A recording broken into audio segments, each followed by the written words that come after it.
Në orët e para të mëngjesit të kësaj të mërkure, agjentët e Byros Kombëtare të Hetimit ushtruan kontrolle në të paktën 15 ambiente që dyshohen si të lidhura me hetimet që s'pak po kryen ndaj ish numrit 2 të qeverisë, Belinda Balluku. Sipas burimeve, Vision Plus ka mësuar se janë sekuestruar shkresa, dokumente dhe aparate celular që nga ekstraktimi të dhënave të rrjedhuara prej tyre mund të rezultojnë informacione të rëndësishme për grupin hetimor. Sipas të njëjtave burime, kontrollet u janë nënshtruar disa të afërmëve të ish-ministres së infrastrukturës dhe energjisë në kompani që ata janë zotrues aksionesh. 2 shoqëri të tilla janë XL Market dhe Hypo Tregu Elektrik.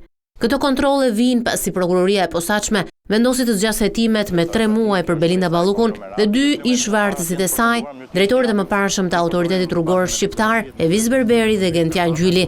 SPAK i akuzon ata për shkelje të barazisë së pjesëmarrësve në tendera, në ndërtimin e tunelit të Llogaras dhe të gjitha lotet e Unazës së Madhe në kryeqytet.